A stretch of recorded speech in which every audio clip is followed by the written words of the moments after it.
Halo, salam bahagia semuanya. Apa kabar untuk sahabat bagian di hari ini? Mudah-mudahan selalu dalam lindungan Tuhan Yang Maha Esa, rezekinya banyak, dan yang terpenting adalah sehat selalu. Sahabat bagian, Kevin lagi mau pengen share terus tentang tarot psikologi ya, terutama bagaimana kita memahami seseorang di dalam sebuah hubungan.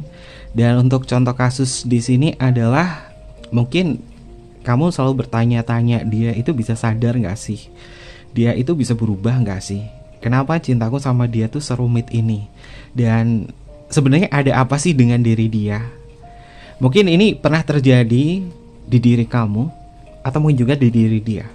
Hubungan-hubungan yang semacam ini tentunya melibatkan perasaan emosional yang terdalam. Entah itu kamu sama dia adalah cinta secara emosional, cinta secara fisik, cinta secara mental, atau cinta secara spiritual. Tapi berkaitan itu juga, Kevin mau tembusin hal semacam ini sebagai tarot psikologinya itu seperti apa, dan apa sih yang membuat dia semakin menyadari tentang hal-hal yang mungkin membuat kamu ngerasa tidak nyaman atas perilakunya dia. Kita akan cek bersama-sama. Oke. Seperti biasa, sebelum ke pembacaan, jangan lupa untuk selalu mendukung channel YouTube-nya Kevin dengan cara like, comment, share, dan juga subscribe channel YouTube-nya. Yang baru bergabung atau mungkin juga baru menemukan channel YouTube-nya Kevin mengucapkan salam kenal. Mudah-mudahan kalian semua selalu bisa memberikan energi positif untuk kita semua. Kevin ingatkan ini adalah bacaan general. Yaitu energi banyak orang. Terkadang bisa resonate dengan kamu, terkadang tidak sama sekali. Bisa tertukar antara energi kamu, energi dia, atau justru energi orang lain. Dan selalu ciptakan positive vibe dimanapun kalian berada. Dimulai dengan berkomentar positif, ambil positifnya, buang sisi negatifnya. Karena Kevin yakin dan percaya bahwa sahabat bagian adalah orang-orang yang bijaksana, yang bisa menelaah lagi tentang pembacaan kita kali ini. Kita akan cek untuk energinya.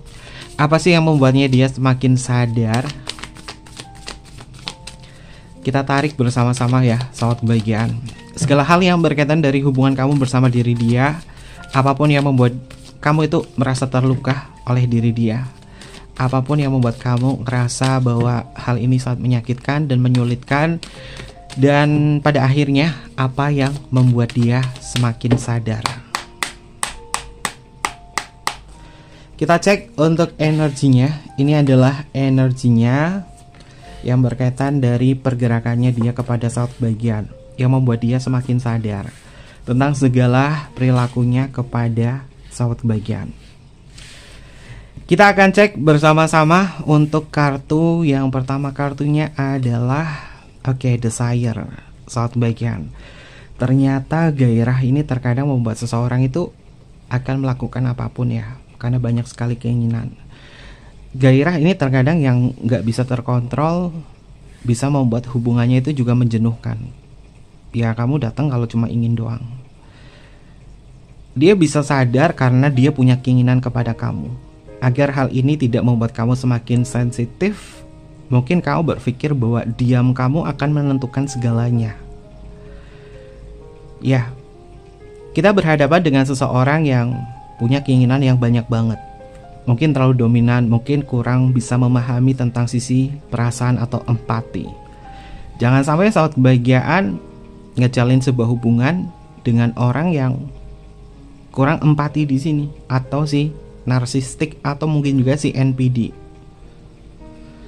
Karena Kevin melihat di kartu Desire di sini, ini bisa membuat kamu tuh kayak ngerasa bosan, kayak ngerasa bahwa apaan sih, aku tuh udah males sama kamu, tapi kamu datang kayak gitu terus dan selalu memunculkan gairah kepadaku, selalu memunculkan keinginan kepadaku, padahal aku nggak mau kayak gitu. Mungkin kamu pernah ngerasain itu dan kamu kayak ngerasa capek banget. Dia punya keinginan dalam gairahnya dia, dalam hasratnya, dalam candunya. Padahal kamu sudah berusaha untuk membahas ini bahwa aku gak suka ini. Ya mungkin dia menyadari, mungkin dia sadar, mungkin dia tahu, dia paham. Tapi ini tidak membuat kamu tuh ngerasa puas secara emosional. Ya memang hubungan itu pasti ada gairah sebagai bentuk ketertarikan. Tapi ketika kamu ngerasa bahwa kenapa sih dia kayak gini terus, kenapa sih dia kayak gini terus, baikin aku kalau punya keinginan, kalau lagi ada gairah. Jangan seakan-akan aku tuh seperti alat yang digunakan untuk hal itu aja. Ketika sahabat kebahagiaan sudah menyadari akan hal itu, yang akan membuat dia tersadarkan adalah diam kamu. Karena ketika orang lagi bergairah, orang punya candu, orang lagi ambisi banget sama kamu, tapi kamu tidak menanggapinya, kamu memilih untuk diam, untuk memberikan sebuah kesan dia harus sadar loh, hubungan itu bukan tentang gairah, tapi gimana cara menjaga keintiman di situ. Diam kamu yang semakin membuat diri dia sadar, sehingga dia tidak selalu menunjukkan gairah kepada kamu saja atau hasrat kepada kamu saja. Karena terkadang bosen juga ya soal bagian ini, orang kenapa sih hubungannya tuh gairah-gairah mulu. Ya mungkin sebagian ada yang suka hubungan penuh dengan gairah, sisi romantisme di situ. Tapi ada yang lebih suka lagi hubungan penuh dengan keintiman, bagaimana cara berkomunikasi, bagaimana menciptakan sebuah kehadiran di setiap momen. Atau mungkin juga hubungan yang tetap berada di komitmen. Bagaimana dia konsisten dengan janji, dengan perilaku. Dan di sini kartunya desire, sahabat kebahagiaan juga mungkin udah hafal ya kartu ini ya, desire ya. Oke, lalu kita akan cek untuk energi yang selanjutnya. Yang membuatnya dia semakin sadar kepada diri kamu, offer tentang sebuah keputusan, menawarkan keputusan firasat. Oke, sahabat kebahagiaan. Yang membuat dia sadar tentang hal-hal yang membuat kamu tidak nyaman adalah ketika kamu sudah mengambil keputusan.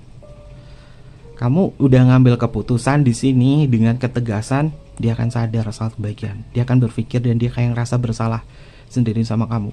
Ketika di sini ada gairah, dia menawarkan sesuatu yang membuat dia tuh banyak keinginan, kamu menolak dan kamu ngambil keputusan yang tegas, maka dia akan berpikir ulang lagi saat kebahagiaan. Ini kamu kenapa ya? Kok aku minta kayak gini kamu nolak ya? Apakah ada yang salah dari aku? Nah, ini cara dia berpikir saat bagian dalam kesadaran. Simbolnya ya, ini ada seorang perempuan ditawarkan sebuah apel berwarna merah di bagian cermin di sini. Namun perempuan ini tetap diam. Yang ditawarkannya ini lewat bayangan cermin ya, saat bagian sebagai simbol godaan atau gairah. Ya. Yang membuat dia semakin sadar selain diam kamu di sini adalah kamu memberikan sebuah keputusan untuk menolak sesuatu dari diri dia. Kalau kamu nggak nyaman, kamu tolak. Jangan memaksakan diri. Terkadang di dalam sebuah hubungan terlalu mencintai sehingga memudahkan mengiyakan segala sesuatunya, padahal hatinya itu nggak suka. Kamu jangan memaksakan sebuah hubungan semacam itu. Meskipun kamu cinta sama dia, sayang sama dia, kalau kamu ngerasa nggak nyaman, menolak gak masalah. Apa salahnya berkata tidak? Jika kamu terlalu berempati, selalu memberikan sebuah pelayanan kepada diri dia, nanti imbasnya apa? Orang ini kecanduan sama kamu, orang ini selalu diturutin terus sama kamu, sehingga kalau keinginannya nggak diturutin, dia bisa tantrum atau mengalami sebuah penolakan. Kamu yang rasa capek sendiri. Bolehlah berbuat baik kepada pasangan, tapi ketika kamu ngerasa nggak nyaman, berani berkata tidak ya saat bagian. Karena dengan cara menolak di sini, mengambil keputusan di situ, ini yang akan membuat diri dia sadar kenapa kamu menolak, kenapa kamu nggak mau tentang tawaranku ini. Nanti dia berpikir di situ, apakah kamu marah, apakah ada sesuatu hal yang membuat aku tuh kayak nggak nyaman buat kamu. Dia akan mikir sendiri di situ saat bagian. Tapi pada dasarnya memang kamu harus ada komunikasi sama dia. Kalau hubungan yang penuh sisi emosional yang mendalam, ingin menjaga sebuah keintiman dan kebersamaan, alangkah baiknya itu jangan cuma hanya diam doang ya saat bagian, tapi bagaimana kalian menciptakan sebuah komunikasi yang baik, to the point, gak usah muter-muter. Kita juga dengan pasangan, dia belum tentu dia bisa memahami tentang telepati jiwa, belum tentu dia bisa memahami tentang perasaan kamu. Jadi belajar untuk berkomunikasi aja. Bilang, sayang aku gak nyaman kamu kayak gini terus sama aku. Coba tolong mengertilah, kan aku gak nyaman di sini. Dia memahami kamu atau enggak? Kalau dia tidak memahami kamu, oke. Analisa lagi saat bagian, apakah dia adalah orang yang NPD atau tidak, apakah dia orang yang narsistik atau tidak. Karena kayak di sini kartunya desire loh, kartu pertama.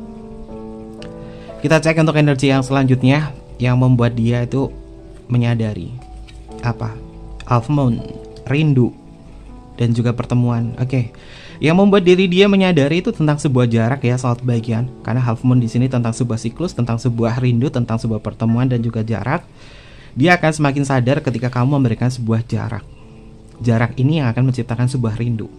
Berkali-kali Kevin nyampein kepada sahabat bagian, hubungan itu jangan terlalu dekat sahabat bagian. Dalam artian ya bukan menghindar ya, jangan terlalu dekat banget, beri waktu dan beri jeda. Agar apa? Agar kalian bisa menciptakan sebuah rindu itu. Rindu ini terkadang membuat seseorang itu ingin bertemu. Rindu ini di dalam sebuah jeda akan memberikan sebuah siklus bahwa hubungannya tidak terlalu mengikat, tidak terlalu terikat, dan tidak membuatnya bosan. Dan ini akan membuat diri dia sadar. Kenapa? Karena orang ini adalah tipikal orang yang penuh dengan gairah, penuh dengan keinginan, hasratnya gede. Jadi kalau kamu memberikan sebuah jeda, ada momen dimana dia ini harus bergerak, berjuang untuk mendapatkan sisi romantisme dari kamu, terutama dari gairah, sehingga dia bisa memahami tentang arti di dalam sebuah hubungan. Bukan hanya kepuasan secara hasrat dia doang, tapi kamu juga butuh kepuasan secara emosional. Karena ternyata Kevin analisa ya, dari pembacaan Kevin, penontonnya Kevin, atau sahabat kebahagiaan, ini paling banyak kalian itu adalah penganut cinta secara emosional. Karena kalian melibatkan cinta emosional yang paling besar. Jadi kalian butuh kebutuhan kamu yaitu kepuasan secara emosional, bukan kepuasan secara fisik atau hasrat doang. Ini banyak nih penontonnya Kevin nih, sahabat kebahagiaan, itu adalah cintanya adalah cinta secara emosional. Maka di sini alurnya adalah beri jeda, beri waktu agar dia ngalamin siklus rindu, dan kemudian dia akan menyadari bahwa aku harus memperjuangkan kamu ini dengan usaha. Karena ketika kamu ya diam, dia akan melihat perubahan sikap kamu. Ketika dia melukai kamu saat bagian dan kamu menjadi dingin di depannya dia, dan kemudian menjaga jarak, atau bahkan kamu memilih untuk pergi, dia akan tersadar bahwa dia telah kehilangan sesuatu yang berharga, yaitu kamu. Hubungan, kalau misalnya kamu pengen memberikan sebuah jeda atau merekatkan sebuah hubungan, ini bisa dilakukan. Ini bisa dilakukan sahabat kebahagiaan. Sahabat kebahagiaan, justru setelah rasa kehilangan itu muncul ketika kamu mungkin memberikan sebuah jarak, atau ketika kamu diam, orang itu baru akan menyadari bagaimana value kamu di mata dia. Dalam artian, ada kalanya kalau kita memberikan sebuah jarak, itu memberikan sebuah ruang buat diri dia untuk sadar bahwa kita itu orang punya value. Nanti dia akan menyadari betapa besarnya cinta dan pengorbanan kamu sama dia. Ini untuk melatih apakah kamu berhadapan dengan orang yang empati atau orang yang narsistik. Karena kamu juga harus pintar saat kebahagiaan. Ketika ngejalin sebuah hubungan cinta secara emosional seperti kebutuhan kamu pengen paham dia itu tipikal orang empati atau orang narsistik. Jangan memaksakan sebuah hubungan jika kamu adalah orang yang memiliki cinta secara emosional tapi kamu berhadapan dengan orang narsistik. Kamu capek soal kebahagiaan. Lalu ada sebuah rasa bersalah yang akan muncul. Ya. Mengalami rasa bersalah yang mendalam, hati nurani yang terusik ini bisa menimbulkan rasa bersalah loh soal kebahagiaan. Apalagi jika dia ini melihat betapa dalam luka yang ditimbulkan dari perilakunya dia ke kamu. Dalam artian gini, ketika kamu tuh kayak ngerasa bahwa ini lukanya dalam banget nih, lukanya dalam banget yang diakibatkan sama dia, kamu memilih mundur di situ. Kamu memilih ngerasa, ya aku nggak bisa mengiyakan kamu atau kembali kepada kamu. Nah, coba lihat apakah orang ini ngalamin rasa bersalah atau enggak. Kalau dia ngalamin rasa bersalah dari hati nuraninya dia yang merasa terusik bahwa oke, kayaknya aku salah banget nih sama kamu sayang. Kalau dia nyadari akan hal itu, artinya orang ini punya hati nurani yang mudah terusik, yang mudah tersentuh ketika dia ngerasa bersalah. Tapi dia udah salah, dia gak pernah, hati nuraninya tidak pernah berkata, tidak pernah terusik bahwa ini gak nyaman, harus minta maaf dan lain sebagainya. Kalau dia gak ngerasain hal itu, fix out bagian dia orangnya narsistik. Tapi ini adalah cara agar dia itu bisa lebih berempati kepada diri kamu. Perenungan di dalam sebuah hubungan itu penting. Kamu bertemu sama orang yang tipe kalau orang pemikir nggak, perenung atau enggak. Kalau enggak, maka untuk bisa memahami tentang perilakunya dia kepada kamu, rasa bersalahnya, ini kalau misalkan dia nggak ada perenungan di dalam hidupnya, mungkin sulit, mengalami kesulitan untuk hal-hal semacam ini. Dan dia juga perlu, agar dia bisa sadar sepenuhnya kepada saat bagian, dia juga perlu orang lain. Perlu orang lain maksudnya apa? Ya dia perlu masukan dari orang lain. Bisa teman, bisa keluarga. Dan kadang mereka ini bisa membantu seseorang untuk melihat kesalahan yang selama ini telah dia abaikan. Jadi kalau misalkan kamu dekat sama dia, kamu juga harus dekat dengan temannya, kamu juga harus dekat dengan keluarganya. Dan ketika membuat kamu tuh kayak ngerasa bahwa sulit sekali ngomong sama dia, menjelaskan ke dia bahwa ini menyakitkan, kamu bisa ngomong sama keluarganya, bapaknya, ibunya, biar mereka tuh nyampein ke kamu, biar dia tuh nyampein, ibu atau bapaknya atau temennya atau saudaranya, biar nyampein ke dia. Karena dia juga butuh masukan dari orang lain. Butuh masukan dari orang lain. Karena kamu mungkin bertemu dengan si pekok yang aku cintai, orang yang gak peka-peka. Makanya kamu butuh masukan dari orang lain. Dia terutama butuh masukan dari orang lain. Kamu ngobrol nih sama temannya dia, sahabatnya dia, atau keluarganya dia, biar keluarga atau sahabatnya atau temannya itu nyampein ke dia. Kalau hal itu sudah dilakukan tapi tidak berefek apapun, ya kamu ketemu sama orang narsistik di sini saat kebahagiaan. Karena yang namanya penyesalan sejati ini muncul ketika kesadaran ini tidak hanya berupa rasa bersalah saja, tapi juga keinginan untuk berubah dan memperbaiki diri. Jadi ini sangat bagian harus dipahami ya, tentang siklus kesadaran di dalam sebuah hubungan. Penyesalan sejati muncul ketika kesadaran itu tidak hanya berupa rasa bersalah saja, tetapi juga keinginannya dia untuk berubah dan memperbaiki diri. Kalau dia sadar cuma ada rasa salah doang, ini gak baik buat kamu. Sadar itu bukan karena ngerasa bersalah doang, tapi sadar itu adalah bagaimana punya keinginan untuk berubah, untuk memperbaiki diri. Kalau sudah berada di tahap itu, lempeng atau lurus di tahap itu, nanti kamu bisa naik level lagi, dari cinta emosional naik lagi ke cinta secara spiritual. Karena cinta secara spiritual itu rumusnya adalah tumbuh dan berkembang bersama, bukan hanya melibatkan fisik, emosional, mental, tapi secara spiritual. Untuk ke tahap semacam itu tuh butuh waktu yang cukup panjang ya saat kebahagiaan. Tapi Kevin harapkan mudah-mudahan sebagian dari saat kebahagiaan ini kalian tumbuh bukan hanya cinta secara emosional, fisik, atau mental, tapi kalian adalah orang yang tumbuh menjadi cinta secara spiritual. Oke. Lalu untuk energi yang selanjutnya, notice. Kayaknya kartu kemarin ini muncul lagi nih. Notice adalah timbal balik, refleksi, dan yang bakalan dia pikirkan atau difokuskan. Ya, paling besar adalah diam kamu, jarak kamu, ini yang akan membuat diri dia sadar sih. Tapi kalau nggak sadar-sadar, ngomong saat kebahagiaan, ngomong. Kalau udah ngomong, dia nggak sadar-sadar juga, ya kamu harus menarik kesimpulan, kamu harus menganalisa lagi, dia narsistik nggak? Intinya gitu. Oh, dia narsistik. Jangan maksain hubungan saat kebahagiaan. Toh juga orang ini umurnya udah lebih dari 21 tahun kan. Kalau udah jadi karakter susah. Kalau sudah jadi karakter susah saat kebahagiaan. Tapi Kevin akan membahas sedikit dari sudut pandang psikologis ya. Karena di sini kartunya adalah notice, dan Kevin ingat nih sedikit nih.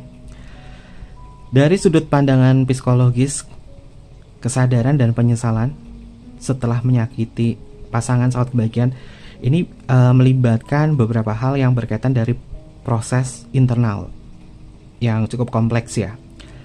Ini bisa mencakup aspek kognitif, emosional, dan juga empati. Saat kebahagiaan. Nah, aspek-aspek di sini, kalau misalkan orang ngerasa bersalah, secara psikologis dia punya nggak? Kalau dia punya, artinya dia menyadari dan dia bisa berubah. Yang pertama adalah empati. Kalau empatinya ini terbangun secara psikologis saat kebahagiaan, seseorang ini bisa mulai merasakan emosi pasangannya, itu kamu. Ketika dia membayangkan bahwa diri dia ini berada di posisi orang yang disakiti, dia itu kalau jadi kamu, yang disakiti, ini bisa merefleksikan bahwa orang ini punya empati yang terbangun. Ini disebut sebagai empati induced guilt, atau rasa bersalah yang muncul karena mampu merasakan penderitaan dari orang lain. Kalau contoh misalnya kayak gini, setelah dia ngelihat ya, kamu ini menangis, kamu ini diemin dia, kamu ini menarik diri. Kalau dia punya perilaku yang muncul terutama dalam sebuah pertanyaan di dalam benaknya atau langsung ngomong sama kamu, dia kayak menyampaikan bahwa apa sih yang telah aku lakukan kepada kamu? Aku ngelakuin apa sih sama kamu sehingga kamu tuh nangis, sehingga kamu itu diem, sehingga kamu tuh narik diri. Nah, kalau dia sudah bisa berkata semacam itu, baik ngomong secara langsung sama kamu atau mungkin juga dalam benaknya dia kayak berkata bahwa apa sih yang sudah aku lakukan kepada kamu sehingga kamu kayak gini. Kalau dia sudah ada kalimat semacam ini, artinya ini orang punya empati yang terbangun, empati induced guilt, atau rasa bersalah yang muncul karena merasakan penderitaan dari orang lain, yaitu kamu. Dampak ini memang sangat besar ya, terutama dalam sisi empatinya dia secara psikologis. Lalu ada kognisi sosial dan juga refleksi diri. Ini yang kedua ya, kognisi sosial dan refleksi diri. Proses ini terjadi di sekitar area otak saut bagian. Area otak yaitu prefrontal cortex yang mengatur pengambilan sebuah keputusan dan refleksi diri. Seseorang ini bisa mulai merenung, menganalisa perilakunya dia sendiri ya, dan menilai dampak terhadap orang lain itu seperti apa, yaitu kepada kamu. Dan hal ini menciptakan yang namanya self-awareness atau kesadaran diri. Contoh pikiran yang muncul semacam ini seperti dia berpikir bahwa perilakunya aku atau tindakannya aku atau kata-kataku ini memang nyakitin ya. Aku tuh gak bermaksud untuk melakukan hal itu kepada kamu. Ya memang dampaknya buruk sih. Kalau dia ada perenungan semacam ini atau mungkin juga ngomong langsung sama kamu, artinya orang ini punya kognisi sosial dan refleksi diri dari area otaknya dia, yaitu prefrontal cortex-nya dia. Kalau dia menyadari hal ini, dia kayak ngerasa bahwa ada kata-kata kepada kamu, atau mungkin juga ada refleksi dari diri, mengatakan bahwa pikirannya, perilaku aku, tindakan aku, kata-kata aku itu memang nyakitin. Sebenarnya aku gak bermaksud untuk melakukan hal itu, dan ini memang dampaknya buruk banget. Kalau dia ada kata-kata semacam ini dalam benaknya atau ngomong langsung sama kamu, artinya orang ini secara pemikiran dia adalah tipe orang yang bisa berproses, memahami, dan ini akan membuat diri dia bisa berubah. Karena ini berkaitan dari area otaknya dia untuk mengambil sebuah keputusan. Dan orang-orang semacam ini biasanya adalah tipikal orang yang punya cinta secara mental yang kuat. Jadi dia ada area di bagian otak, yaitu prefrontal cortex. Ini akan berputar, akan mengolah informasi dan menganalisa, lalu dia bisa mengambil keputusan di situ. Lalu ada yang namanya disonansi kognitif. Ini tentang ketegangan psikologis ya, saat bagian yang muncul ketika seseorang ini menyadari bahwa tindakan dia ini bertentangan dengan value atau citra diri dia sendiri. Hampir sama seperti super ego ya, hampir sama seperti super ego. Jika seseorang ini menganggap dirinya ini orang yang mencintai, atau dia itu menganggap mencintai kamu, dia ini ngejaga kamu atau ngelindungin kamu, tapi ternyata sebaliknya dia nyakitin, dia sering bikin konflik, sering memicu sebuah penyesalan di dalam batin. Kalau dia udah bilang ke kamu nih, aku sayang banget sama kamu, aku cinta banget sama kamu, aku akan ngelindungin kamu, tapi sebaliknya justru dia nyakitin, sering bikin konflik, sering bikin batin kamu tersiksa, sering bikin nyesel. Kalau dia misalkan sadar tentang kata-katanya dia yang kemarin bilang sayang, cinta, ingin hubungan aman dan nyaman, tapi dia sadar bahwa oh, aku sayang sama kamu, kenapa aku yang nyakitin kamu ya? Kalau dia menyadari akan hal ini, Artinya orang ini bisa berubah saat bagian, ada kesempatan dia bisa berubah.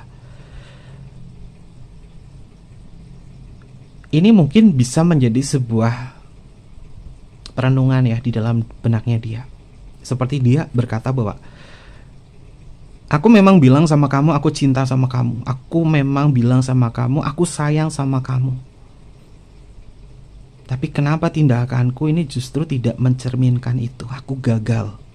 Kalau ada perenungan semacam ini, artinya orang ini ada kesempatan untuk bisa berubah. Dan Kevin harapkan dia bisa berubah. Tapi kalau nggak bisa berubah bagaimana? Kita nggak bisa maksain sahabat bagian. Kita juga harus ngambil keputusan sendiri di sini. Lalu ada yang dinamakan sebagai attachment atau ketakutan dalam sebuah kehilangan. Dalam teori attachment ya sahabat bagian atau keterikatan secara emosional, saat seseorang ini merasa hubungannya ini terancam atau bisa hilang, dia bisa mengalami kecemasan dalam sebuah kehilangan, dan ketakutan ini bisa membuka kesadarannya tentang pentingnya kamu dan memunculkan penyesalan karena telah nyakitin. Maka beri jeda, diem, agar ada keterikatan emosionalnya dia yang merespon bahwa dia takut kehilangan kamu. Lalu tentang respon emosional, rasa bersalah dan juga penyesalan. Ya, sahabat bagian, rasa bersalah adalah bentuk emosi yang muncul karena menyadari telah melanggar standar moral pribadi atau menyakiti orang lain. Ini berkaitan dari super ego ya sahabat bagian. Kan ada ID, ada ego, ada super ego. Ini pernah Kevin jelaskan. Nah, ini tentang sebuah norma, ini tentang sebuah value. Penyesalan itu datangnya dari hasil evaluasi atau pilihan dan juga tindakan pada perilakunya dia kala itu, yang dia ngerasa bahwa ini sangat keliru. Kalau dia bisa menyadari hal ini saat bagian, orang ini punya respon emosional yang bagus kepada kamu. Kalau enggak, jangan memaksakan sebuah hubungan itu, karena mungkin kamu berhadapan dengan orang yang narsistik. Itu adalah energinya secara psikologis sahabat bagian ya. Oke. Secara psikologis semacam itu. Jadi gambaran-gambaran yang Kevin sampaikan ini mungkin bisa melihat sudut pandang dari kacamata sahabat baiknya untuk memahami bahwa kamu itu ketemu, bercinta, ngejalin sebuah hubungan dengan orang yang empati atau tidak, dengan orang yang benar-benar bisa punya respon secara emosional yang baik atau tidak, atau justru bertemu dengan NPD atau narsistik. Kalau kamu ketemu sama NPD atau narsistik, kamu yang capek sendiri. Jadi jangan memaksakan hubungan semacam itu, dan jangan takut untuk kehilangan diri dia. Kalau misalkan dia narsistik, justru ketika kamu mengambil keputusan untuk tidak terlibat secara emosional yang mendalam kepada dia si narsistik, kamu justru akan aman, hidup kamu akan damai. Hidup kamu akan damai. Karena musuhnya empati itu adalah narsistik ya. Yang selalu mengambil energinya si empati itu adalah si narsistik. Selanjutnya, oke, sahabat bagian, di sini ada kartu promise. Apakah dia bisa berubah? Ya, ambil kesepakatan. Nanti dia akan berjanji. Kalau dia di sini di kartu promise di sini, janjinya ini selalu dikhianati dan selalu membuat dia itu ibarat kata melupakan janjinya. Oke, kamu harus mengambil keputusan di sini bahwa kamu menolak untuk terhubung kepada dia. Ketika di sini sudah ada komunikasi, dia menyadari dalam diam kamu, buat kesepakatan agar dia berjanji untuk tidak mengulangi. Mungkin kamu bisa memberi dia 1 kali kesempatan atau 2 kali kesempatan. Dan kamu harus tegas di sini. Agar apa? Agar dia tidak mengulangi, agar dia bisa berubah dalam kesadarannya.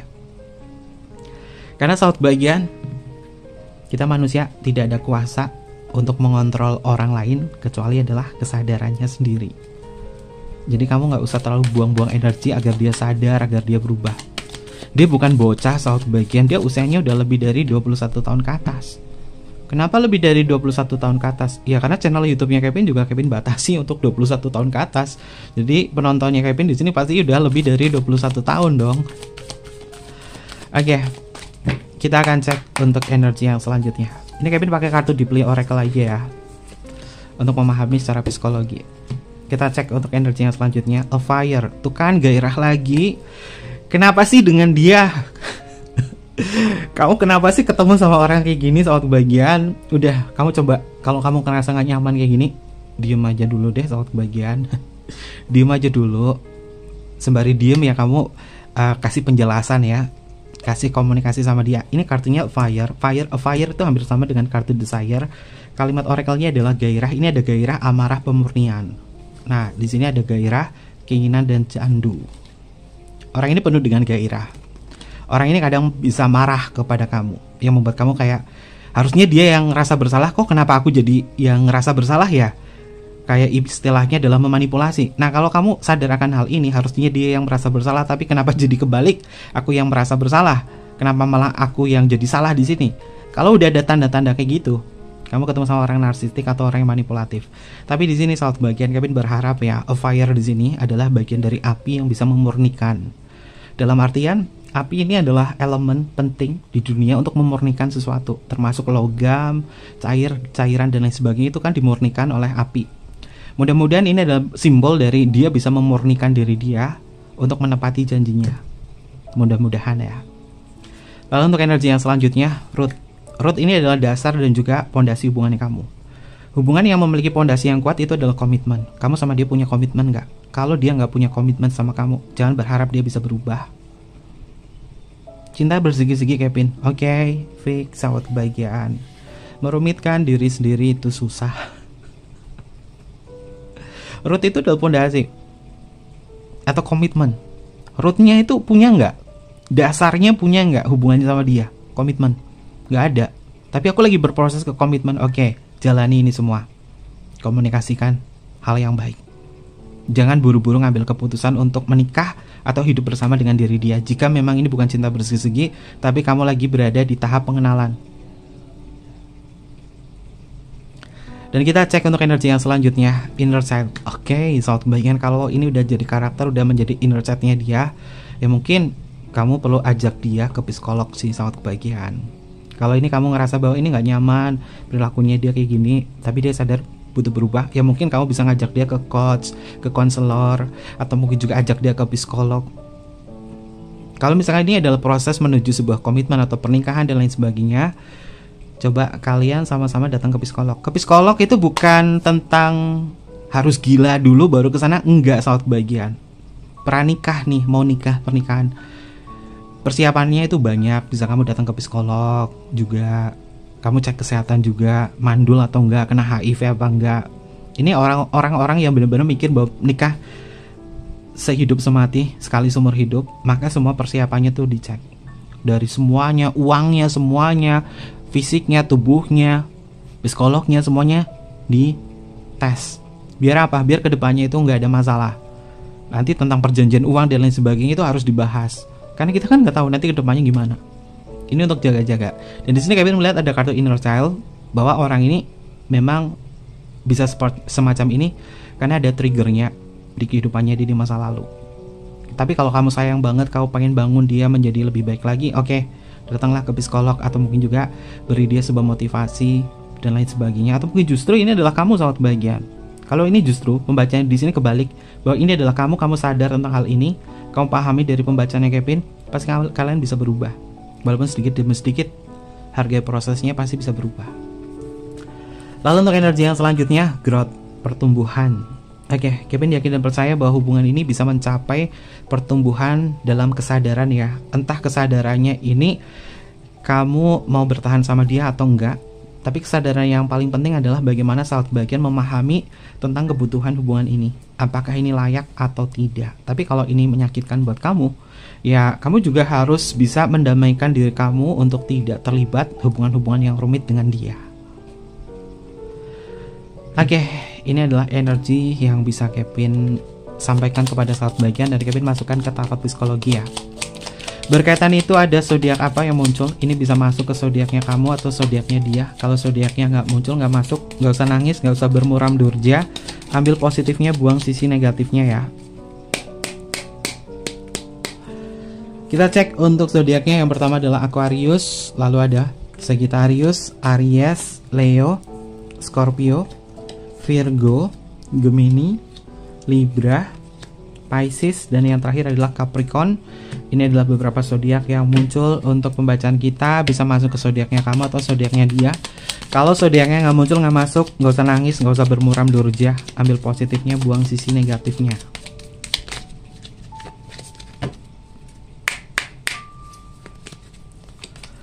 Yang pertama ada huruf W, ada huruf M, ada huruf Y, ada huruf U, ada huruf D, ada huruf E, ada huruf I, ada huruf A, ada huruf L, ada huruf Z, ada huruf K, ada huruf C, ada huruf O, ada huruf H, ada huruf G, ada huruf X, ada huruf P. Selanjutnya huruf N, huruf Q, huruf T, dan yang terakhir di sini adalah huruf R. Ini adalah beberapa inisial lama yang terbaca untuk tema kita hari ini. Oke, mungkin seperti itu aja pembacaannya. Jangan lupa untuk selalu mendukung channel YouTube-nya Kevin dengan cara like, comment, share, dan juga subscribe channel YouTube-nya. Kevin tunggu kalian di video-video berikutnya. Sampai jumpa. Bye-bye. Matai Masio.